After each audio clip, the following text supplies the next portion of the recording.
ఇష్టం లేకుండా తాళి కట్టావని ఏడ్చే రకం కాదు నేను. జుట్టు పట్టుకొని ప్రేమలోకి ఈడ్చే రకం. ముసలాడువై చచ్చేంత వరకు ప్రేమించు.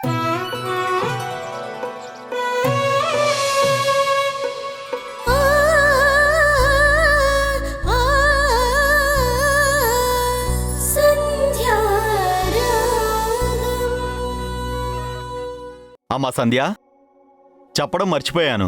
వాళ్ళు చీరలు చూసి చాలా మురిసిపోయారు. అలాంటివి ఇంకా కావాలి అన్నారు. వీలైనంత త్వరగా నేసి మా షాపుకి తీసుకురా అమ్మా. వస్తాను.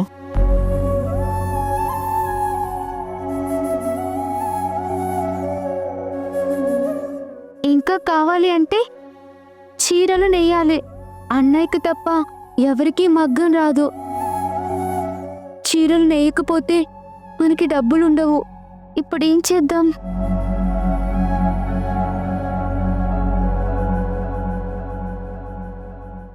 నేను మగ్గం నేర్చుకుంటాను.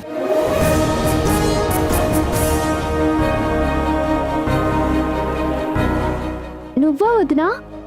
అది చాలా కష్టం కదా. నేర్పించడానికి మీ అన్నయ్య ఉన్నారు, మనసు పెట్టి నేర్చుకోవడానికి నేనున్నాను. ఇక కష్టమేముంటుంది? అంటున్నానని కాదు కానీ మగ్గం నేయటం అంత సులువైన పని కాదమ్మా. పెళ్ళైన కొత్తలో మీ మావయ్య నాకు నేర్పించే ప్రయత్నం చేశారు కానీ నా వల్ల కాలేదు. ఏమాత్రం తేడా వచ్చినా చీర మొత్తం పాడైపోతుంది. కష్టమంతా వృధా అవుతుంది.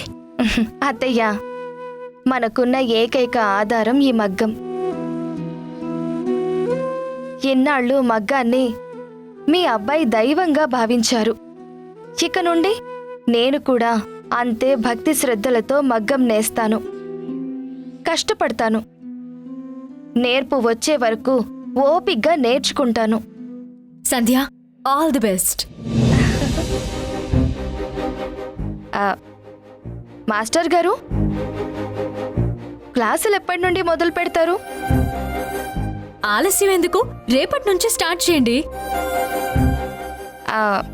మీకు ఓకేనా మాస్టర్ గారు? సరే సంధ్య.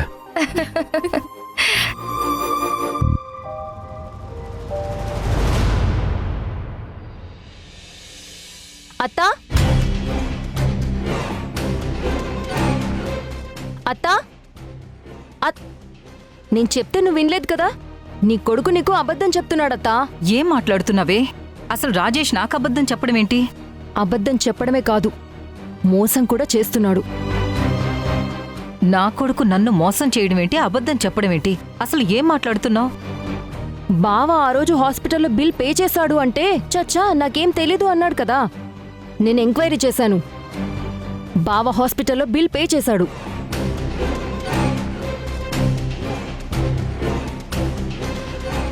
చేస్తే చేయనివ్వు, మంచి పనే కదా చేశాడు. ఎవరికో హెల్ప్ చేసుంటాడు, దీనికింత రాద్ధాంతం చేయాలా? ఆ హెల్ప్ చేసింది ఎవరికో తెలుసా అత్తా? సంధ్య మొగుడు శ్రీకర్కి. తను హాస్పిటల్లో జాయిన్ అయితే బావ బిల్ పే చేశాడు. చూసావా అత్తా, చేస్తే చేశాడు కానీ నీకు చెప్పి చేస్తే తప్పేముంది? ఆ విషయాన్ని కూడా దాచాడు. ఇన్ని రోజులు నీ కోడలు అబద్ధం చెప్పడమే కాకుండా నీ కొడుకు చేత కూడా అబద్ధం చెప్పిస్తుంది. చెక్ కాపీ తీసుకొచ్చి సంధ్య మొగుడికి చేసిన సాయం గురించి మాట్లాడితే బావ కోపంతో స్టేట్మెంట్ చించేశాడు. నీ కోడలేమో తెలివిగా టాపిక్ ని యాక్సిడెంట్ మీదకి డైవర్ట్ చేసి నన్నే అనుమానించింది. తప్పని చెప్పాల్సిన నువ్వు కూడా నా మీదే డౌట్ పడ్డావు. అన్నింటికీ క్లారిటీ కోసమే ఈ ప్రూఫ్స్ అత్తా.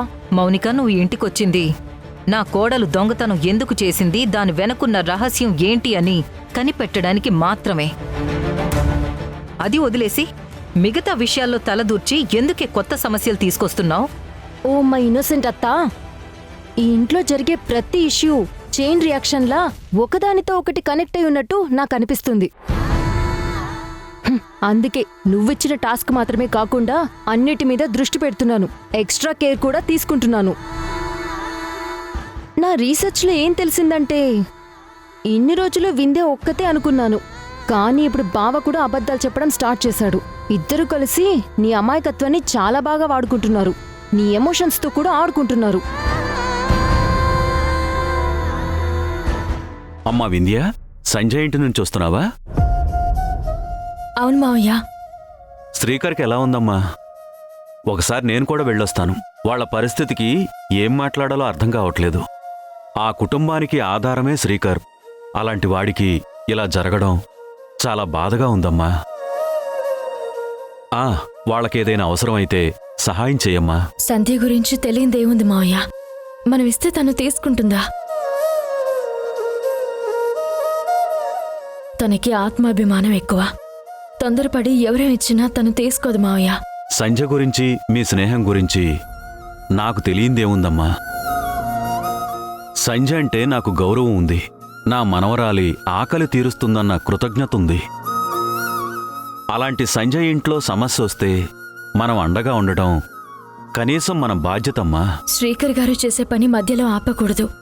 సంధ్య మగ్గ నేర్చుకోవాలని, ఆ కుటుంబానికి ఆధారం కావాలని డిసైడ్ అయింది. దానికి శ్రీకర్ గారు ఒప్పుకొని సంధ్యకి మగ్గ నేర్పిస్తానన్నారు. ఇక నుంచి తన కాళ్ళ మీద తను నిలబడాలని డిసైడ్ అయింది మావయ్య. మగ్గమా? అది చాలా కష్టమైన పని కదమ్మా. కష్టాలు దానికి కొత్త ఏం కాదు. కాకపోతే ఇప్పుడు ఫ్యామిలీ గురించి, వాళ్ళ బాగు గురించి సిద్ధపడుతుంది. సంధ్య విషయంలో అంతా మంచి జరగాలని కోరుకోవడం తప్ప ఏ సహాయం చేయలేని చేతకాని ఫ్రెండ్ని మావయ్య నేను.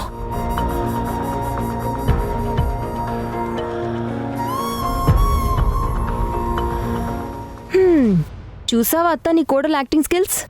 చేతకాని ఫ్రెండ్ అంట. మీకు కూడా తెలియకుండా చేయాల్సిన సాయం అంతా బావ చేసేస్తున్నాడు. మన దగ్గర మాత్రం ఏమీ తెలియనట్టు సింపతి గెయిన్ చేస్తుంది.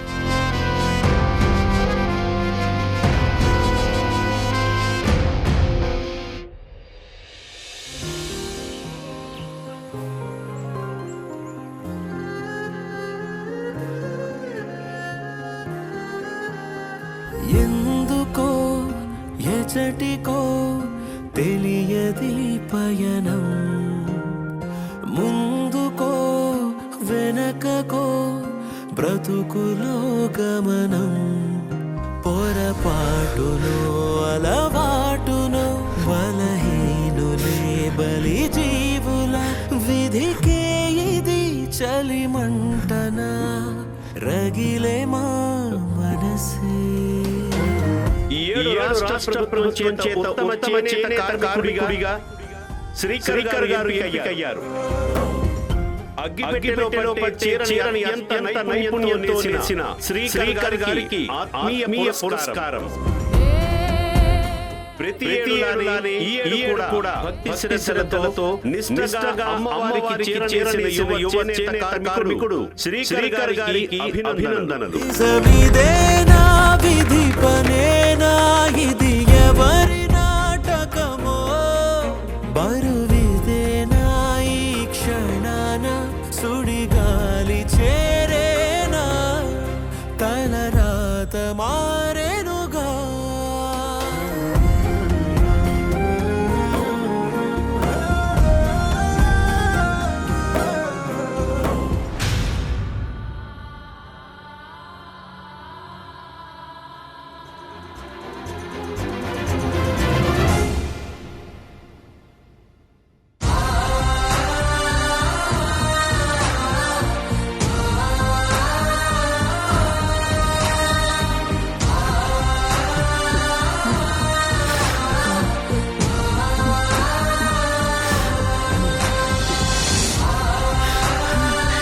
ఏమండి, ఏడవద్దండి, నా మాట వినండి.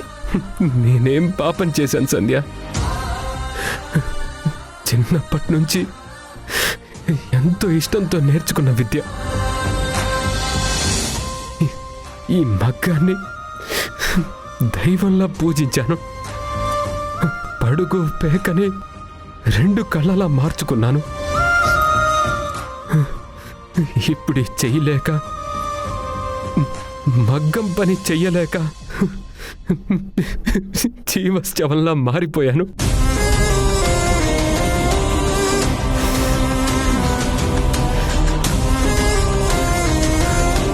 ఇంటి భారం మొయ్యాల్సిన వాణ్ణి బాధగా ఒక మూలన కూర్చుంటున్నాను. ఈ చేతిని దూరం చేసే బదులు నా ప్రాణం తీసినా బాగుండేది.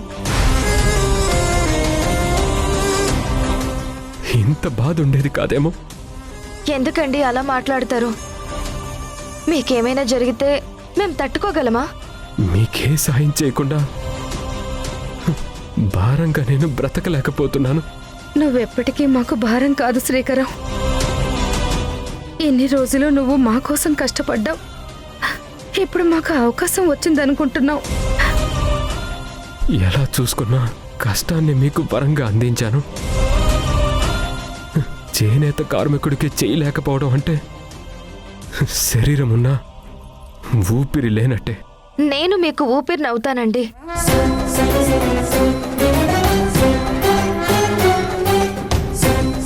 ఈ వృత్తిని నేను కొనసాగిస్తాను.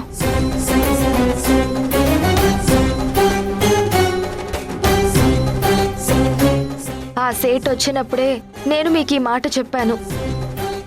మీరేమో నా మాట మీద నమ్మకం లేక ఒంటరిగా ఇలా వచ్చి బాధపడుతున్నారు. నేను బాధపడేది నీ మీద నమ్మకం లేక కాదు సంధ్య. నా చేతగానితనాన్ని ఆ దేవుడు రాసిన రాతని చూసి. ఏమండి, మళ్ళీ చెప్తున్నాను, చెయ్యి లేకపోయినంత మాత్రాన నాకు విద్య నేర్పడం అసాధ్యం కాదు. మీరు నేర్పించండి, నేను శ్రద్ధగా పట్టుదలతో నేర్చుకుంటాను. ఇక నుండి మన బ్రతుకు బండిని మగ్గం సాయంతో నేను నడిపిస్తాను.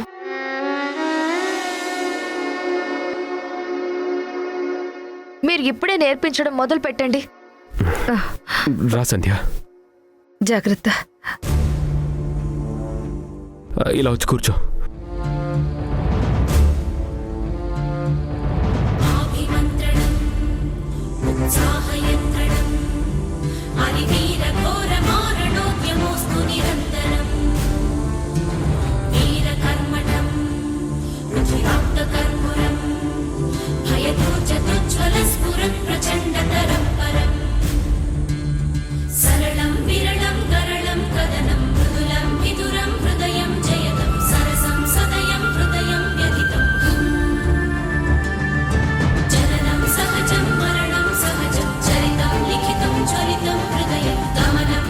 చూసావా అమ్మా, వదిన మగ్గం నేర్చుకుంటుంది.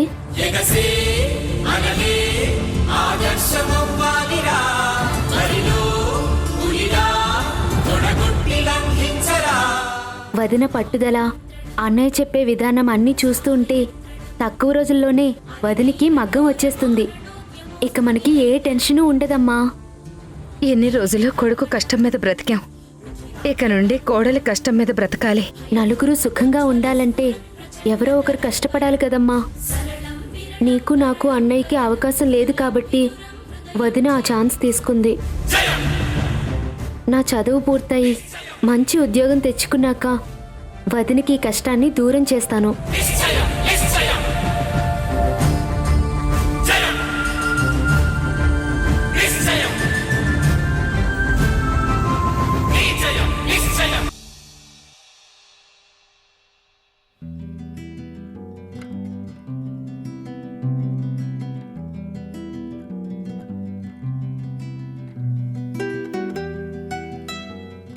ఏంటత్తా, రాత్రి తీరిగ్గా కూర్చుని పేపర్ చదువుతున్నావా?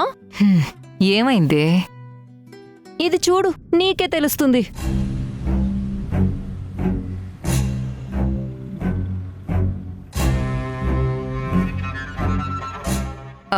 రాజేష్ బ్యాంక్ స్టేట్మెంట్ అని తెలుస్తుంది. ఇప్పుడెందుకు తీసుకొచ్చావని అడుగుతున్నా. ఎందుకా? ఒకసారి ట్రాన్సాక్షన్ చూడు. సుందరి చేనేత వస్త్రాలయంకి బావ 20,000 పంపాడు. వస్త్రాలయం అంటే బట్టలు కొనుక్కున్నాడేమో.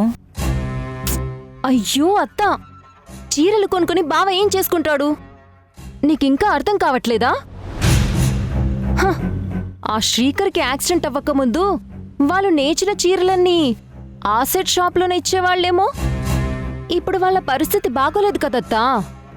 బావే ఇండైరెక్ట్గా సేట్ ద్వారా వాళ్ళకి హెల్ప్ చేస్తున్నాడేమో అని నాకు అనిపిస్తుంది. అంత అవసరం వాడికే ఉంటుందే.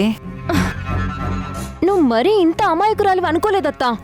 ఆ సంధ్యకి డైరెక్ట్గా ఇస్తే తీసుకోదు కదా, అందుకే వింధ్యను అడ్డు పెట్టుకుని రాజేష్ చేత ఇండైరెక్ట్గా సేటు దగ్గర నుంచి డబ్బు తీసుకున్నాడేమో అని నా అనుమానం. అనుమానమేంటి, అది నిజం కూడా అయి ఉండొచ్చు. పోన్లే, వాళ్ళ పరిస్థితి బాలేదు కదా. నా కొడుకు మంచి మనసుతో వాళ్ళకేదో సహాయం చేసుంటాడు. సంధ్య నా మనవరాలకిచ్చిన తల్లిపాలకి నా కొడుకు చెప్పకుండా చేస్తున్న సాయానికి చెల్లైపోతుంది. అత్తా, అసలు నేనేం చెప్తున్నాను, నువ్వే మాట్లాడుతున్నావు. నువ్వు సంధ్య కుటుంబానికి సహాయం చేస్తున్నాడు అంటున్నావు. నేను సంధ్య ఇచ్చిన తల్లిపాలకి రుణం తీర్చుకుంటున్నాడు అంటున్నాను. నువ్విక్కడ రుణం అనుకో.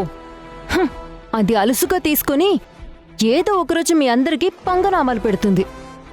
ఏం మాటలే అవి? లేకపోతే ఏంటత్తా, బావ ఇంతకుముందు శ్రీకర్ ట్రీట్మెంట్కి డబ్బులిచ్చాడు. ప్రూఫ్ చూపించి అడిగితే కాదని వాదించాడు. ఆఖరికి మన ముందే వింధ్య కూడా అబద్ధం చెప్పాడు. ఇప్పుడు కూడా ఈ స్టేట్మెంట్ తీసుకెళ్లి చూపిస్తే సేమ్ సీన్ రిపీట్ అవుతుంది. అందుకే నీ దగ్గరికి తీసుకొచ్చాను. అయినా నువ్వు కూడా బావలానే మాట్లాడుతున్నావు. సరే, ఇప్పుడు నన్నేం చేయమంటావు?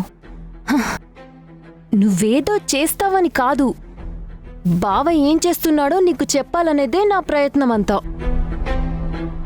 అబద్ధం చెప్పడం నీకిష్టముండదని తెలిసి కూడా డబ్బుల దగ్గర ఎందుకు నిజం దాస్తున్నాడు? అది కూడా కేవలం సంధ్య విషయంలోనే. బావకి స్పెషల్ ఇంట్రెస్ట్ సంధ్య ఫ్యామిలీ మీదేనా, లేకపోతే కేవలం సంధ్య మీదేనా? మౌనిక, ఇంట్రెస్ట్ ఏంటి ఇంట్రెస్టు? అసలు అర్థం లేకుండా మాట్లాడుతున్నావు. సంధ్య వింధ్యల స్నేహం కోసమే ఈ సాయం చేసుంటాడు తప్ప వాడి మనసులో వేరే ఏ ఉద్దేశం ఉండదు. అయ్యో అత్త, ఆవేశపడకుండా కొంచెం ఆలోచించు. బావ గురించి నాకు కూడా తెలుసు. కాకపోతే ఈ మధ్యనే కొంచెం తేడాగా అనిపిస్తుంది. బావ డబ్బులు ఇవ్వడం, సాయం చేయడం తప్పు కాదు, కానీ దాన్ని సీక్రెట్గా ఎందుకు ఉంచుతున్నాడు? నీ దగ్గర నా దగ్గర అంటే ఓకే, వింధ్య దగ్గర కూడా ఎందుకు దాయడం? సంధ్యకి సాయం చేస్తున్నానంటే వింధ్య హ్యాపీగానే ఫీల్ అవుతుంది కదత్తా. అయినా ఎందుకు నిజం చెప్పడం లేదు? ఇది చాలా సెన్సిటివ్ విషయం. ఇలాంటి వాటిని మొదట్లోనే కట్ చేస్తే మనకే మంచిది. ఆ తర్వాత కంట్రోల్ చేయడం చాలా కష్టం. ఆ తర్వాత నీ ఇష్టం. ఏదో నీ మంచి కోసమే నేను చెప్తున్నాను, ఆలోచించుకో.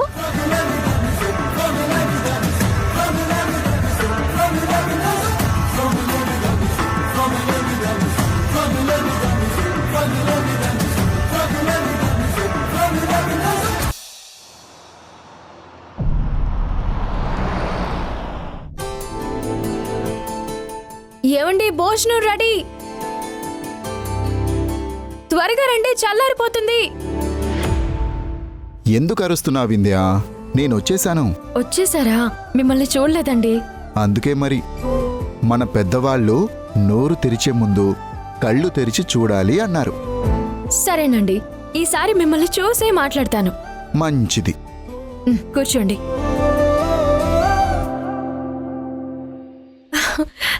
రా సంధ్య.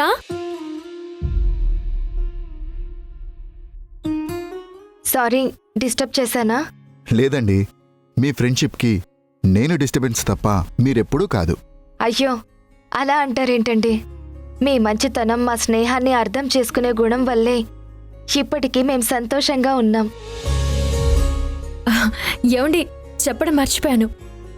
సంధ్య మగ్గం పని నేర్చుకుంటుంది. ఓ అవునా, గ్రేట్. బట్టల షాప్ అతను ఇంటికొచ్చి మరీ ఆర్డర్ ఇచ్చి డబ్బులు అడ్వాన్స్ ఇచ్చాడు. మగ్గం పనిని దైవంగా భావిస్తున్న శ్రీకర్ గారు సంధ్య నేర్చుకోవడం మొదలు పెట్టగానే ఆ బాధని మొత్తం మర్చిపోయి భార్యకి గురువుగా మారారు. చాలా సంతోషంగా ఉంది సంధ్య గారు.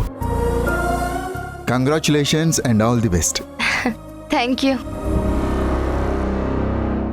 ఏంటి చేతులు ఊపేస్తున్నారు? సరే కూర్చోండి, భోజనం వడ్డిస్తాను. వింధ్య, ఇంత గొప్ప శుభవార్త విన్న తర్వాత నేను కాదు, మీరిద్దరు కూర్చోండి. ఈరోజు నేను వడ్డిస్తాను. It's a treat from my side.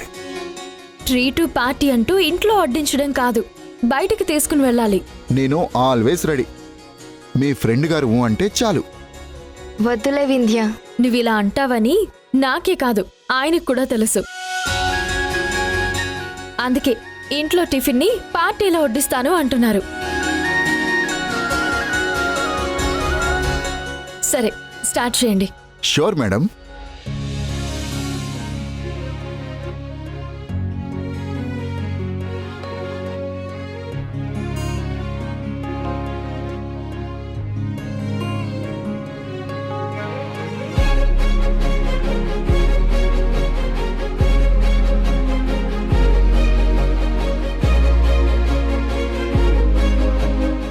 Wow, first time నువ్వు వడ్డించడం చూస్తున్నాను బావా. గ్రేట్ బావా. మనసుకి నచ్చిన వాళ్ళకి మర్యాద చేయడంలో నిజమైన ఆనందం ఉంటుంది. మనసుకు నచ్చిన వాళ్ళ? అందుకేనా ఎప్పుడూ లేనిది ఇంత కేర్ తీసుకుంటున్నావు? ఏంటో నీ స్పెషల్ ఇంట్రెస్ట్? ఇది ఇంట్రెస్ట్ కాదు, గౌరవం. ఆడది అంటే అబల కాదు, సబల అన్న డైలాగ్ సినిమాల్లోనే వింటాం. కానీ దానికి నిజమైన ఎగ్జాంపుల్ సంధ్య గారు.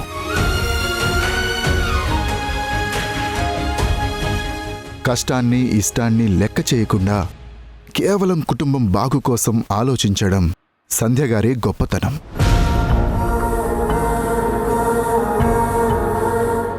ఆస్తిలో అంతస్తులో మనం ఎక్కువ కావచ్చు, కానీ మన నుండి ఏం ఆశించకుండా ఆత్మగౌరవంతో బతుకుతున్న సంధ్య గారు మనకన్నా ధనవంతులు. అలాంటి గొప్ప మనిషిని నేనే కాదు, బుద్ధి జ్ఞానం ఉన్న ఏ మనిషైనా గౌరవిస్తారు. అలాంటి పెద్ద పెద్ద పదాలు పద్ధతులు మౌనికకి చెప్పకండి. పాపం ఆమెకు అర్థం కాదు. అలా చూస్తూ దిష్టి పెట్టకు మౌనిక. కావాలంటే నువ్వు వచ్చి కూర్చో, నీకు కూడా ఫుడ్ సర్వ్ చేస్తాను. ఎందుకులే బావా మీ మధ్యలోకి నేనొచ్చి డిస్టర్బ్ చేయడం. తెలుసో తెలియకో నిజాలు భలే ఒప్పుకుంటాం మౌనిక. అదే మా మౌనిక స్పెషల్ టాలెంట్.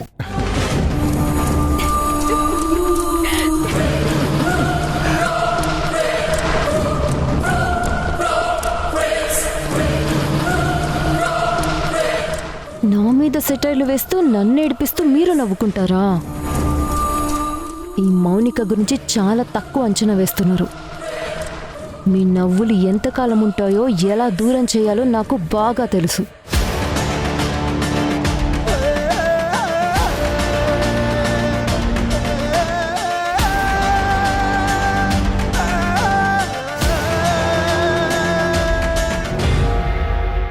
అక్కడ నీ ఫ్రెండ్ ఒంటరిగా ఉన్న బావకి దగ్గరవుతుంది.